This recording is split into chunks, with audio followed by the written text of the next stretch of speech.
देखते हैं पहला क्वेश्चन क्या है, बताओ। किसी संख्या को 3, 5, 8 से उत्तरोत्तर भाग देने पर शेष फल क्रमशः 1, 4, 7 प्राप्त होते हैं। नंबर सिस्टम ही पढ़ रहा है ना अभी, ठीक है। और ऑनलाइन वाले क्वेश्चन सुन के लिख लेंगे अगर लिखना होगा तो, ठीक।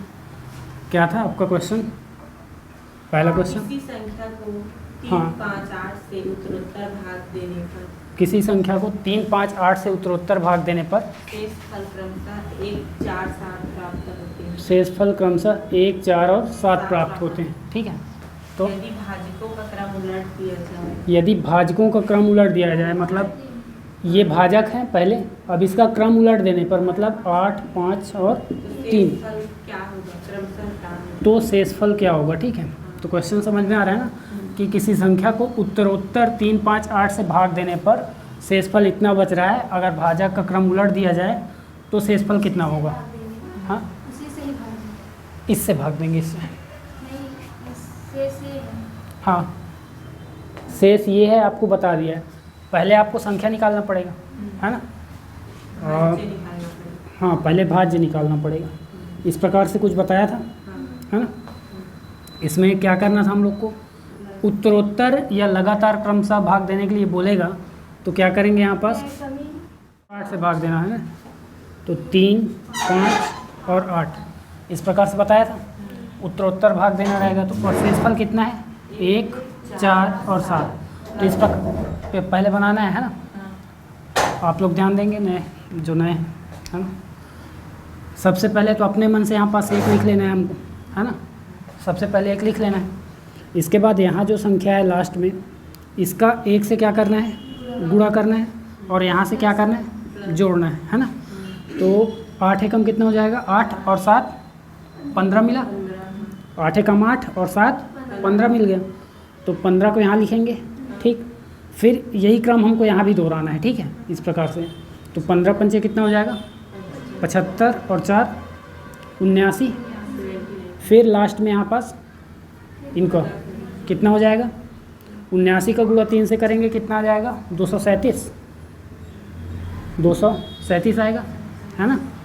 और 1 कितना हो जाएगा, 238, ठीक। तो ये आपका क्या मिल गया, भाज्य मिल गया, है ना, भाज्य मिला है। ये वो संख्या है जिसको हमने क्या किया, 3, 5 और 8 से भाग दिया तो हमको क्या मिल रहा है, इतना शेषफल मिल रहा है। क्वेश्चन क्या है कि इसी संख्या को अगर भाजक का क्रम उलट दिया जाए तो इसी भाजक का क्या करना है, क्रम को उलट देना है ना। क्रम को उल्टे तो क्या मिला, 8, 5 और 3, है ना। 8, 5 और 3 मिला। अब हमको इसी संख्या को इसी प्रकार से भाग देना है। तो शेषफल कैसे मिलेगा देखते हैं। अभी हमको भाज्य नहीं पता था तो भाज्य निकाल लिया, है ना। अब भाज्य पता है तो हमको शेषफल निकालना है, ठीक। तो यहाँ पास भाग किससे देना है, 8, 5 और 3 से, ठीक। समझ में आ रहा है ना। 8, 5 और 3 से भाग देना है और आपका भाज्य कितना है, 238। तो 238, ठीक है। 238 है, 8 से भाग दो इसको, कितना आएगा, पहले 2 बार पहाड़ा पड़ेंगे। 8 दूनी 16, यहाँ पास कितना बच गया, 7 बचा ना। तो 78 हो गया, 8 निया 72। तो शेषफल को ध्यान नहीं देना है, ठीक है। सीधा भागफल को नीचे लिखते जाना है इस प्रकार से, और जो शेषफल बचेगा वो इस तरफ आ जाएगा। शेषफल कितना बच रहा है यहाँ पास, 6 बच रहा है। 8 निया 72, 6 बचा। फिर 5 से भाग दो इसको, 5 पंचे 25, ठीक। भागफल नीचे आ जा रहा है, शेषफल इस साइड लिखेंगे। क्या बोले, 4 शेषफल बचेगा। फिर 3 एकम 3 और 2, तो शेषफल कितना बच गया, क्रमशः 6, 4 और 2 बचेगा, ठीक है। समझ में आया। उसके बाद अगला क्वेश्चन क्या था, देख लेते हैं। किसी संख्या n में 6 से भाग देने पर शेषफल 3 बचता है, तो 2n को 6 से भाग देने पर शेष क्या बचेगा। किसी को लिखना थोड़ी था, लिखना था।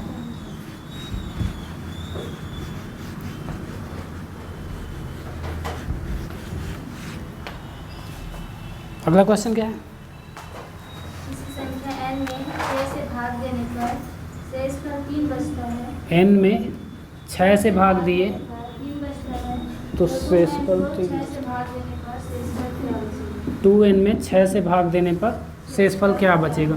ठीक है, क्वेश्चन समझ में आ रहा है ना। क्वेश्चन है कि n में 6 से भाग देने पर शेषफल 3 बचेगा, तो 2n में 6 से भाग देने पर शेषफल कितना बचेगा। ठीक, तो देखिए n क्या, n के जगह हम कुछ भी अपने मन से रख के देख सकते हैं ना। n के जगह में आप अगर 1 रखेंगे और शेषफल 3 बच रहा है तो शेषफल को ही रखेंगे। ठीक है, शेषफल को ही रखना है, अपने मन से 1 को ही रखेंगे। ठीक, अगर 3 में हम क्या करेंगे, 6 से भाग देंगे तो कितना बचेगा, 3 बचेगा। तो 2n में अगर 6 से भाग देंगे तो कितना बचेगा, 0 बचेगा, है ना। या फिर आप क्या कर सकते हो, बताया था कि अगर 2 गुना करना बोले, आधा करने के लिए बोले, वर्ग करने के लिए बोलेगा, है ना। अगर संख्या को वर्ग करने के लिए बोलेगा तो हम किसका वर्ग करेंगे, शेषफल का वर्ग करेंगे, बताया था। संख्या का डबल करेंगे करने के लिए बोलेगा क्वेश्चन तो शेषफल का डबल करेंगे, है ना। तो यहाँ पास क्या कर रहा है, संख्या का डबल कर रहा है ना। संख्या का डबल कर रहा है ना, n मतलब n का 2n कर रहा है, मतलब डबल कर रहा है। तो यहाँ पास क्या करेंगे, ये शेषफल 3 दिया हुआ है, शेषफल का डबल करेंगे कितना हो जाएगा, 6। अब ये 6 को 6 से भाग देंगे, कितना शेषफल बचेगा, हाँ 0 बचेगा। ठीक है, शेषफल कितना बचेगा, 0 बचेगा, भागफल 1 आएगा। ठीक, और आगे क्वेश्चन क्या था। 6709 में छोटी कौन सी संख्या जोड़ी जाए कि योगफल 9 से पूर्णतः विभक्त हो जाए। 6709 में कौन सी छोटी संख्या जोड़ी जाए कि योगफल 9 से पूर्णतः विभक्त हो जाए।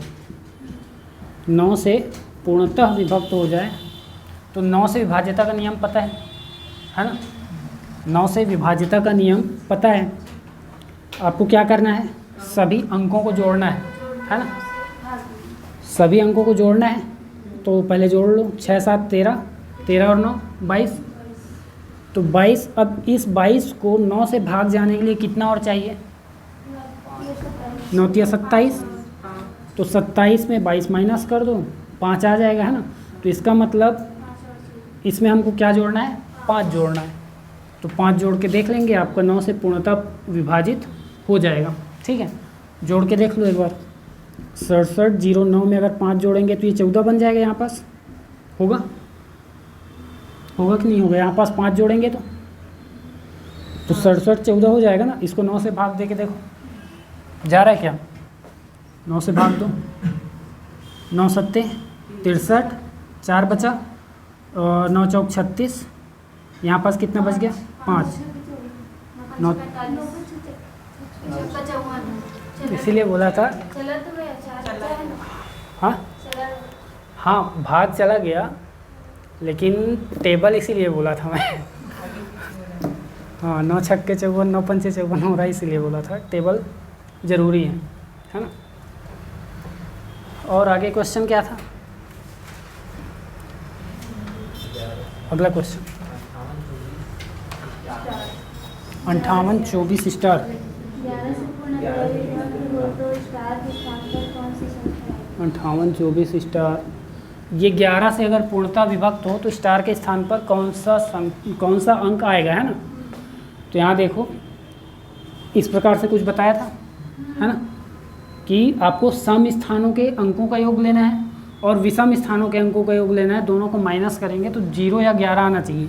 तो सम स्थान विषम स्थान से कंफ्यूज हो जाओगे, इसलिए सीधा 1 छोड़ के इस प्रकार से बना लेना, है ना।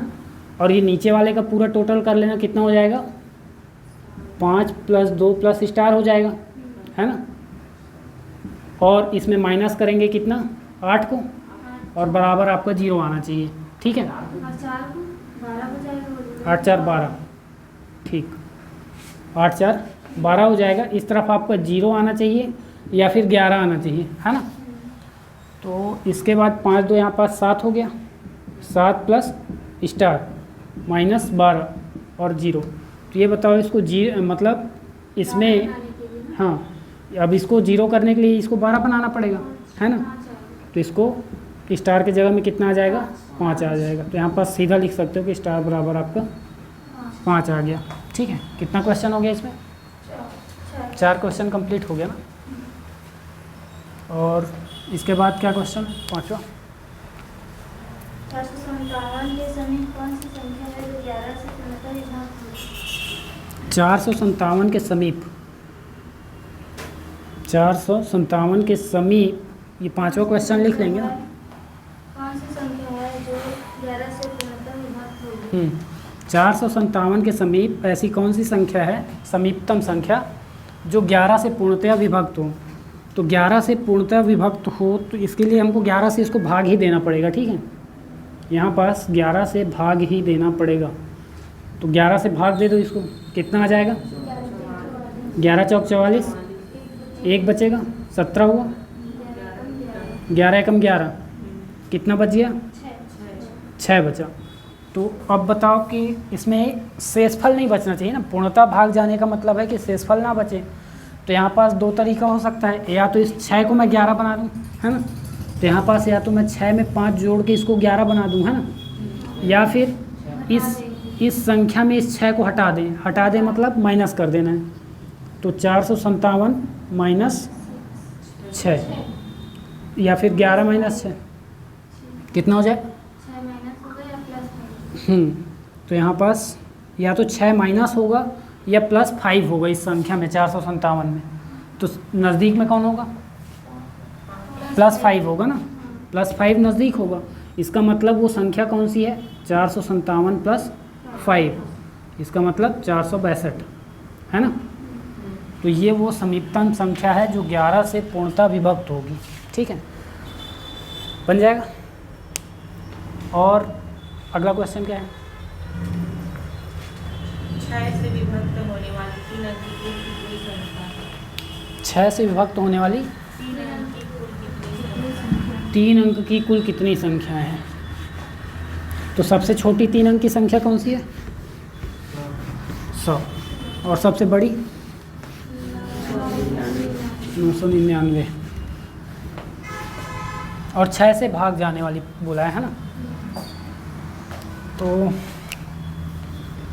हमको 100 से 999 तक का, ठीक, 6 से 999, 100 से 999 तक का आपको 6 से भाग जाने वाली कुल संख्याएं निकालना है। कैसे निकालेंगे? सबसे पहले इसको 6 से भाग देंगे और इसको 6 से भाग देंगे, ठीक है। दोनों को 6 से भाग देना है और माइनस कर देना है, ठीक है। तो 999 बटा 6 माइनस 100 बटा 6। शेषफल से कोई मतलब नहीं है, भागफल को देखना है, ठीक है। 6 कम 6, यहाँ पास 3 बचा, फिर 6 छक्के 36, 3 बचा, फिर 6 छक्के 36। तो भागफल कितना आया? इसको 6 से भाग दो, 6 कम 6, नहीं यहाँ पास हमको सबसे, देखो 100 तो 6 से भाग पूरा नहीं जा रहा है ना। तो यहाँ पास कौन सा संख्या हो जाएगा जो 6 से भाग जा रहा हो? 102। 102 6 से भाग चला जाता है, 17 छक्के 102, है ना। तो यहाँ पास भाग जाने वाली संख्या को लिख लेते हैं, कितना हो जाएगा? या फिर 100 भी रखेंगे तो भी आ जाएगा, ठीक है। हाँ, शेषफल को देखना ही नहीं है। 6 से भाग देते हैं, कितना आ जाएगा? 6 कम 4 बचा, 0, 6 छक्के 36। तो ऐसी कितनी संख्या है जो 6 से विभाजित होती हैं? 150, ठीक है। माइनस करेंगे तो 150 आ जाएगा। कितना क्वेश्चन हो गया? 6। 7वां क्वेश्चन बोलो। 9 और 27 के बीच ऐसी कितनी संख्याएं हैं जो 3 से विभाजित होती हैं? 9 और 27 के बीच, 27 के बीच ऐसी कितनी संख्याएं हैं जो 3 से पूर्णतः विभक्त हो, है ना, यही है क्वेश्चन। अब इसमें क्या करना है, आप के बीच बोला है ना। और दूसरा या तो बोल सकता है कि 9 से 27 तक, 2 क्वेश्चन बन सकते हैं ना, कि 9 से 27 तक 3 से विभाजित कुल कितनी संख्याएं हैं, और 9 और 27 के बीच कुल कितनी संख्याएं हैं जो 3 से विभाजित होती हैं। तो अगर के बीच बोल दिया, इसका मतलब हमको 9 और 27 को छोड़ देना है ना। तो इसका मतलब यहाँ पास 10 से 26 तक की संख्याओं को देखेंगे। तो इसको फिर से यही काम करना है यहाँ भी, है ना। कि 26/3 और -10/3 करना है। भाग दे दो, कितना आ जाएगा? 3 एकम 3 3 कितना हो जाएगा? 3 अट्ठे 24, फिर 3 तिया 9, तो 8 - 3 करेंगे, कितना आ जाएगा? तो कुल कितनी ऐसी संख्याएं जो 9 से 27 के बीच स्थित हैं और 3 से भाग चली जाती हैं? 5। लेकिन अगर 9 से 27 तक बोल दिया, शब्द को ध्यान देना है ना, तो 9 से 27 तक बोल दिया, तो हमको 9 को भी लेना है, 27 को भी लेना है, तो 27/9 माइनस 9/3, 3 है यहाँ पास, ठीक। 3 से भाग देना है, 3 से भाग जाए तो पूरा पूरा भाग जा रहा है, ये भी पूरा पूरा भाग जा रहा है। तो 9 - 3 कितना हो जाएगा? 6।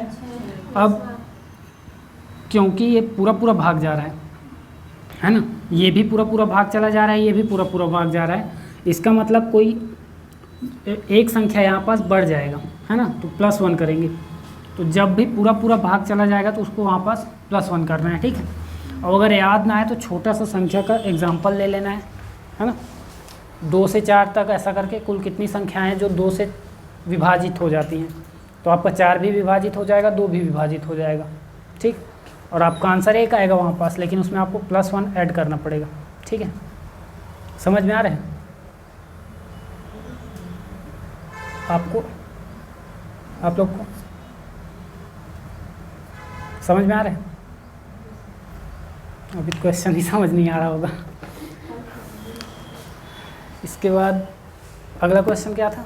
यदि n एक धनात्मक पूर्णांक है तो 3 की घात 4n - 4 की घात 3n संख्या किससे विभाजित होगा?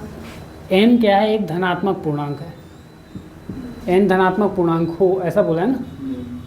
तो यदि n एक धनात्मक पूर्णांक हो तो 3 की घात 4n - 3 की घात 4n माइनस 4 की घात 3n हाँ किससे विभाजित होगा? ऑप्शन दिया है। 7 17 112 7 145 17 112 और 145 ये ऑप्शन दिए गए हैं, ठीक है। ऑप्शन से ही बनेगा ये। ऑप्शन है A B C और D, ठीक है। यहाँ पास आपका n धनात्मक पूर्णांक है बोला है, मतलब यहाँ पास हम n में एक धनात्मक अंक रख सकते हैं अपने मन से, है ना, अपने मन से रख सकते हैं। तो आप क्या रखना चाहोगे? 0 रखना चाहोगे, 1 2 3 क्या रखना चाहोगे? 0 भी रख सकते हो, लेकिन 1 रखेंगे, धनात्मक बोला है ना, 1 रखेंगे, 1 से शुरू करेंगे। अगर जितना बड़ा अंक रखोगे उतना बड़ा आपका इधर कैलकुलेशन हो जाएगा, तो सीधा 1 रखते हैं, है ना। तो 3 की घात 4 गुणा 1 हो जाएगा, माइनस 4 की घात 3 गुणा 1, मतलब 3 की घात 4 हो रहे हैं, और माइनस 4 की घात 3, ठीक है। तो यहाँ पास कितना आ जाएगा? 81। 3 की घात 4 81 होता है, और 4 की घात 3 64 हो जाएगा। नहीं 4 हाँ 64 होगा। क्या आपने? हाँ, तो यहाँ पास तो ये माइनस हो जा रहा है। किससे विभाजित होना चाहिए बोला है? अच्छा, ऑप्शन इसमें से पता करना है कि किससे विभाजित हो रहा है, ठीक है। तो 81 में से 64 माइनस करेंगे, कितना आ जाएगा? कितना आएगा? 11 में 4 गया 7, और 7 में 6 गया 1, 17 आ रहा है सीधा सीधा। तो यहाँ पास सीधा आंसर हो गया ये, है ना। 17 तो और किसी से भाग जाएगा नहीं, ठीक, बन जाएगा। और क्या है क्वेश्चन? 456 की घात 457 बराबर होगा सम संख्या, विषम संख्या, सम या विषम संख्या और 0। ये आपको दिया गया है ना। अब आपको बोला है कि पहला ऑप्शन है कि सम संख्या हो। 456 है ना, कोई दिक्कत नहीं, ठीक। पहला ऑप्शन है आपका कि सम संख्या होगा, दूसरा है विषम संख्या हो सकता है, तीसरा है सम या विषम होगा, सम या विषम होगा, चौथा क्या है? शून्य होगा, ठीक है। आपको सम या विषम कौन सा अंक पता चलने पे पता चलेगा? हाँ, उसको देखिए घात घात नहीं, जैसे ये बताओ, ये 64 सम है कि 81 सम है?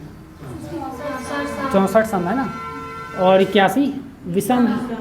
तो ये बताओ कैसे पता चला? इकाई अंक को देख के ना, पूरा अंक तो देखना नहीं पड़ रहा है ना, इकाई अंक को देख के ही बता दे रहे हैं कि सम या विषम है। ठीक है, तो सम वो है जो 2 से भाग चला जाएगा, जो 2 से भाग नहीं जाएगा वो विषम है। तो यहाँ पास आपको इकाई अंक ज्ञात करना पड़ेगा। ठीक है, इकाई अंक ज्ञात करना पड़ेगा। कैसे ज्ञात करते हैं?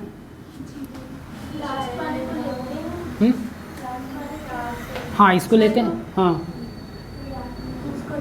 आप देखो, ठीक, सबसे पहले आपको यहाँ पास सम है विषम है उसको ध्यान नहीं देना है। सबसे पहले इसको 4 से भाग देना है। ठीक है, 4 से भाग देना है। जो सब लोग गलती कर रहे हैं ना उसको मैं लास्ट में बताऊंगा। सब 4 से भाग देना है। नहीं, सब सही बता रहे हो, मैं बताऊंगा आपको गलती क्या है। अभी सब सही बता रहे हो। 4 से भाग है, 4 से भाग देंगे इसको। 457 को कितना आएगा? भाग दे दो, कितना हो जाएगा? 4 एकम 4, 4 एकम 4 और 4 चौक 16। शेषफल कितना बचा? भागफल से यहाँ पास कोई मतलब नहीं है ना, भागफल से कोई मतलब नहीं है। शेषफल कितना आ जाएगा? 1 आएगा।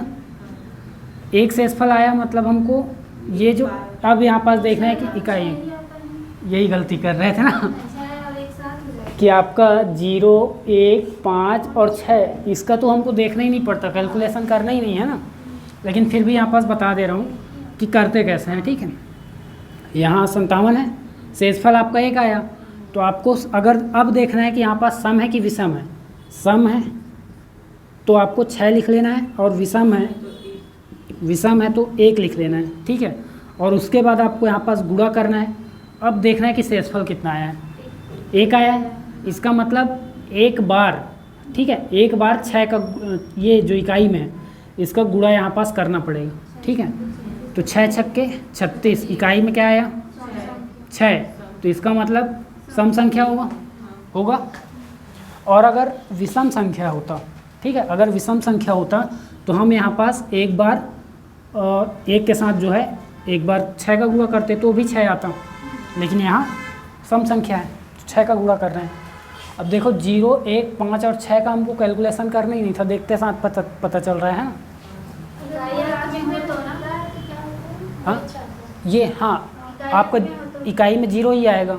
अगर 0 है यहाँ पास, कहाँ गया ये, अगर यहाँ पास 0 है तो 0 ही आएगा, 1 है तो 1 ही आएगा, 5 और 6 है तो 5 और 6 ही आएंगे। ठीक है,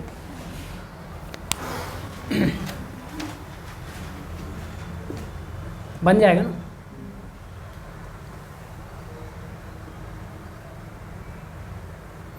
तो जो ऐसा लगा कि कुछ ऐसा था ना जो मतलब याद रखने लायक था, उसको लिखते जाना है।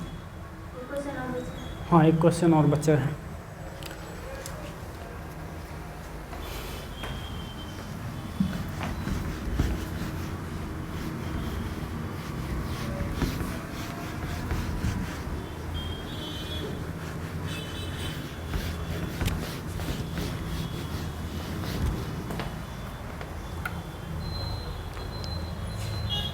क्या है क्वेश्चन?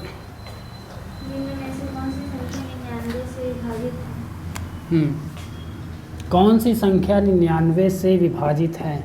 ठीक है, ऑप्शन दे दो।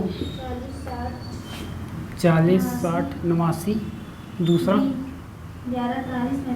11, 43, 45, हाँ 19, 91, 55, कितना? 13, 73, 46। ठीक है, आपका ऑप्शन हो गया ABCD। ठीक है, बनेगा किसी से? पढ़ चुके हैं ना, विभाज्यता के नियम पढ़ चुके हैं। कोई कोशिश करना चाहोगे तो कर सकते हो, 1-2 मिनट का टाइम।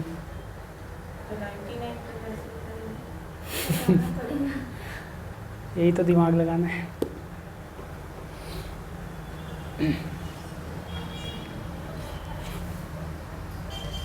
इसीलिए तो क्वेश्चन को लिखा गया ना। क्वेश्चन को लिख लो, इसको तो मतलब लिख लिया हो ना क्वेश्चन, तो उसको लिख लेना, अच्छे से बना लेना। कुछ आ रहा है दिमाग में कि बता दूं? हाँ नहीं करना है। 11 तक पढ़े हैं विभाजित। 11 का पढ़े हो ना, और किसका पढ़े हो? 3 का 6 का 4 का 8 का एक से 9 का भी पढ़े हो, 11 का भी पढ़े हो। 99 किससे बना है? इसी से बना है। तो आप दोनों का चेक कर लो, चला जाएगा। अगर जो दोनों से भाग जा रहा है मतलब 99 से भी भाग जा रहा है ना। बनाओ तो इसको पहले चेक कर लो 9 से विभाजित हो रहा है कि नहीं, क्योंकि 9 का आसान है ना, सबको जोड़ के 9 से भाग दे के देखोगे तो 9 से भाग जा रहा है ना। और 11 का जो 9 से भाग जाएगा उसको चेक करना कि 11 से भाग जा रहा है कि नहीं। जो 9 से भाग नहीं जाएगा उसको चेक करने की ज़रूरत नहीं है।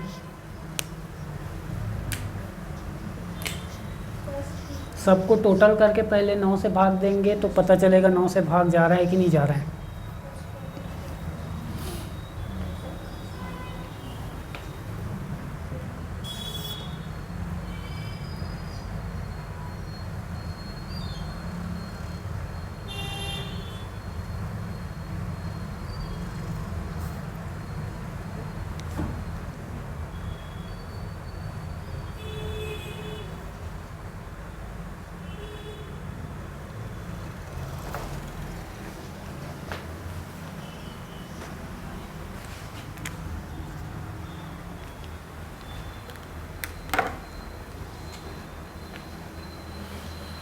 बन रहा है क्या? तो विभाज्यता का नियम देखे थे हम लोग। विभाज्यता का नियम मतलब कोई संख्या को कैसे पता चलेगा कि वो 2 से भाग जा रहा है कि नहीं, 3 से भाग जा रहा है कि नहीं, है ना। तो हम 2 से 11 तक का पूरा देखे थे, है ना। 2 से 11 तक का देखे थे, उसमें से एक 9 भी था और एक 11 भी था, ठीक है। 9 से विभाज्यता का नियम क्या कहता है कि आप संख्या के सभी अंकों को जोड़ना है। अगर उसका जो टोटल है, जितना आपका योग है, ठीक है, अंकों का योग, हाँ ये वाला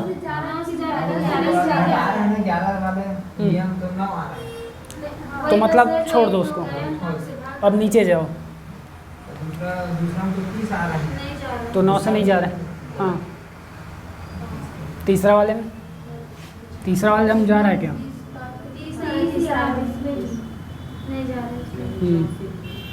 ये वाला 11 से तो जा रहा है, नहीं तो टोटल को आपको 30 से 11 से भाग नहीं देना है ना, टोटल को 30 से भाग नहीं देना। देखो 9, एक बार सुन लो, जैसे योग है इसको 9 से भाग देंगे, अगर पूरा भाग चला जाता है तो 9 से विभाज्य है ये संख्या, ठीक है।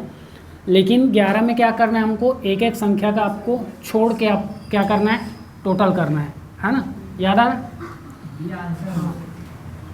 बी आ रहा है, ठीक। चलो एक आंसर भी आ गया, और किसी को थोड़ी आ रहा है? ये वाला ना, ठीक।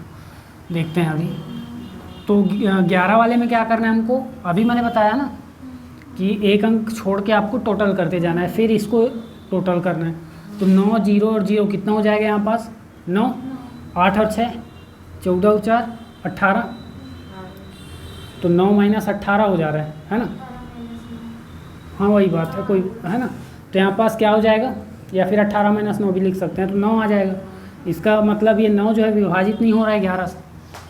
ये जो अंतर है, या तो 0 आना चाहिए या तो 11 आना चाहिए, या 11 के गुणज में, ठीक है, यानी टेबल में आना चाहिए। तो ये वाला तो गया, 9 से भाग जा रहा होगा, लेकिन 11 से तो नहीं जा रहा है, ठीक। फिर यहाँ पास देखो 5 और 4 9 3 है 12, 12 4 16 1 और 1 18 9 से भाग जा रहा है, 18 9 से भाग जा रहा है ना। इसका मतलब ये संख्या भी 9 से भाग जा रहा है, ठीक है, 9 से पूरा विभाजित हो रहा है। अब इसके बाद 11 से चेक करना है, कैसे करेंगे? 5 और 3 और 1 9, ठीक, और 4 और 4 8 और 1, तो 9 - 9 मतलब 0, मतलब ये 11 से भाग जा रहा है। अगर 0 आए या फिर 11 के पहाड़ा में आए तो वो क्या हो जाएगा, या फिर 11 खुद आ जाए तो भी वो 11 से विभाजित हो जाएगा, ठीक, बन जाएगा। अगर मैं बोल दूं कि 77 से विभाजित है कि नहीं चेक करना है, तो क्या करेंगे? 7 और 11 को चेक करना है, ठीक है। और तो इस प्रकार से बन जाएगा ना। ज़रूरी नहीं है कि वो आपको 11 का ही पूछे, है ना, या 9 का ही पूछे, इस प्रकार से भी पूछ सकता है। ठीक, तो नंबर सिस्टम ख़त्म समझे, है ना, क्योंकि पहले भी क्वेश्चन देख चुके हैं ना हम लोग। क्वेश्चन बोलो पहला क्वेश्चन। तो क्वेश्चन ऑनलाइन वाले ध्यान से सुनेंगे। कितना है? दो संख्याओं का योग 70 है, अंतर 30 है, ठीक है, ये अंतर है और ये योग है। संख्याएं नहीं पता है, संख्याएं ज्ञात करनी है, ठीक है। तो दो तरीका है, या तो आप फॉर्मूलेज बना लो या ट्रिक बाद में देखते हैं, पहले समझ लेते हैं बनता कैसे है ना। तो यहाँ पास 70 क्या है? दो संख्याओं का योग है, तो संख्याएं क्या मान लेते हैं हम? a और b मान लेते हैं, ठीक है। तो a प्लस b 70 पहला इक्वेशन ले लें। फिर दूसरा क्या बोला है? a माइनस बी कितना है? 30, ये आपका सेकंड हो गया। अब आप क्या करोगे? या तो इनको जोड़ो या घटाओ, कैसे भी करके एक को गायब कर देना है ना, एक को विलोपित कर देना है। तो क्या करेंगे? हाँ, तो यहाँ पास क्या करेंगे? जोड़ देते हैं, ठीक है। दोनों इक्वेशन को जोड़ देंगे अगर, तो कितना मिलेगा हमको? a और a 2a हो जाएगा। हाँ, ये कट जाएगा क्योंकि ये प्लस में है, ये माइनस में है, ठीक है। तो ये कैंसिल हुआ, 2a कितना हो जाएगा आपका? 100 बनेगा, ये 70 और 30 100 हो गया। तो a का वैल्यू कितना आ गया? यहाँ से कटा लेंगे, कितना आ जाएगा? 50, ठीक है, 50 आ गया, a का वैल्यू 50 आ गया, ठीक। अब a का वैल्यू हम किसी भी एक इक्वेशन में रख लें, या तो यहाँ रख लें या तो नीचे वाले में रख लें, कहीं भी रखेंगे आपका वही मान आएगा ना, एक ही मान आएगा दोनों में। तो b का किस में रखें? a का वैल्यू फर्स्ट वाले में रख दें। फर्स्ट वाले में a का 50 plus b is equal to कितना हो जाएगा? 70। तो इसका मतलब b का वैल्यू कितना आ जाएगा? 70 माइनस 50 मतलब 20, है ना, इतना होगा, बन जाएगा। या तो ऐसा क्वेश्चन जब भी बोले कि योग इतना है और अंतर इतना है, तो संख्याएं ज्ञात कीजिए बोलेगा, है ना, या फिर बड़ी संख्या ज्ञात कीजिए बोलेगा। तो बड़ी संख्या क्या है? 50 है। छोटी संख्या ज्ञात करने बोलेगा तो 20 है। अब आपको क्या करना है? अगर बड़ी संख्या ज्ञात करने बोलता है ना, तो आप क्या कर सकते हो? a प्लस बी बटा 2 लिख सकते हो सीधा।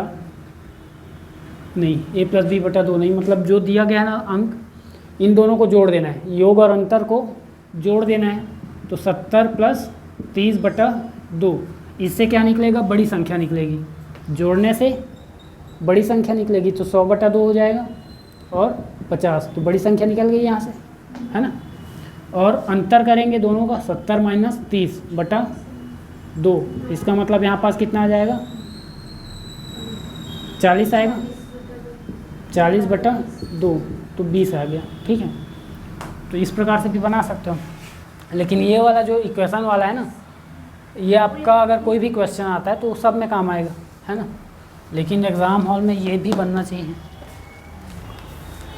ये तभी बनेगा ना जब वो उधर का क्लियर रहेगा। कोई भी ट्रिक तभी बनता है जब वो कॉन्सेप्ट क्लियर रहता है, तब बनता है, ठीक है। तो नोट करते जाओ। नेक्स्ट क्वेश्चन बनाओ, ठीक है। अगला क्वेश्चन बनाना है।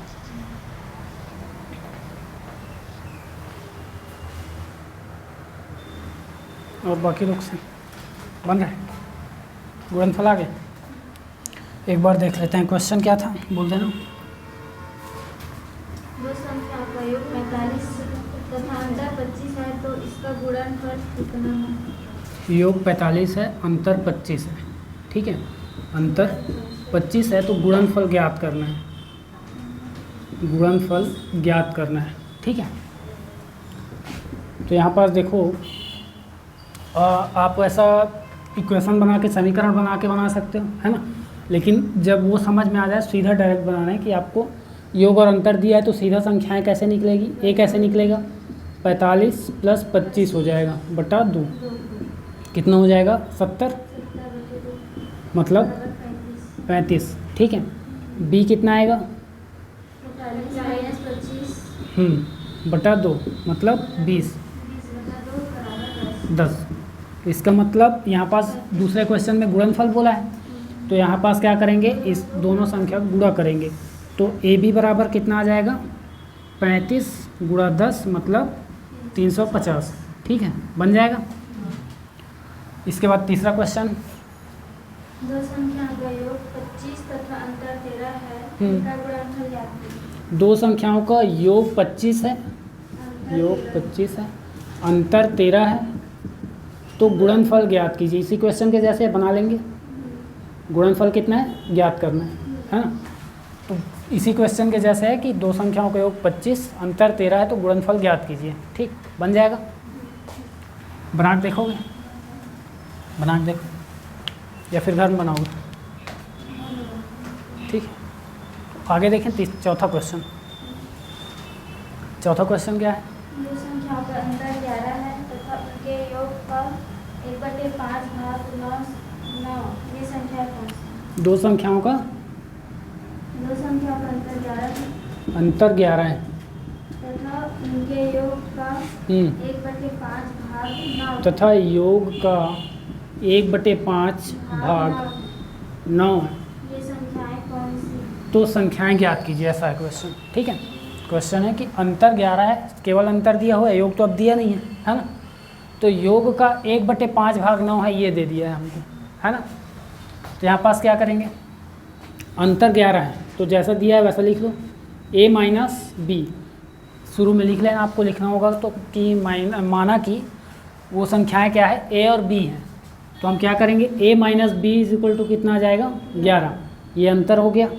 ठीक, उसके बाद बोला है कि योग का 1/5 भाग 9 है, योग मतलब a प्लस बी है ना, योग मतलब यहाँ पास a प्लस बी हो जाएगा, इसी का 1/5 का मतलब गुणा, हाँ 1/5 बराबर और 9। ठीक, ये आपका दूसरा इक्वेशन बन जाएगा। तो यहाँ से आप a प्लस बी निकाल सकते हो, ये गुणा में पक्षांतर करेंगे उस तरफ। ठीक है, तो कैसे जाएगा, a प्लस बी बराबर क्या होगा यहाँ पास 9 गुणित 5 या फिर 5/1 होता है, तो 1 को लिखने का ज़रूरत नहीं है ना। जब इस तरफ गुणा में है उस तरफ जाएगा तो ये नीचे चला जाएगा, ये ऊपर चला जाता है ना, अगर गुणा में है तब। और अगर यहाँ पास प्लस होता तो सीधा सीधा 1/5 जाता और माइनस हो जाता। ठीक, तो प्लस माइनस का अलग है और गुणा का अलग है। ठीक, ये वाला चीज़ तो बताओ कैसे ये पक्षांतर का है, नहीं वहाँ a प्लस बी, ये वाला, ये वाला यहाँ पास बोला है अंतर, तो संख्याओं का अंतर 11 दे दिया है क्वेश्चन में, है ना।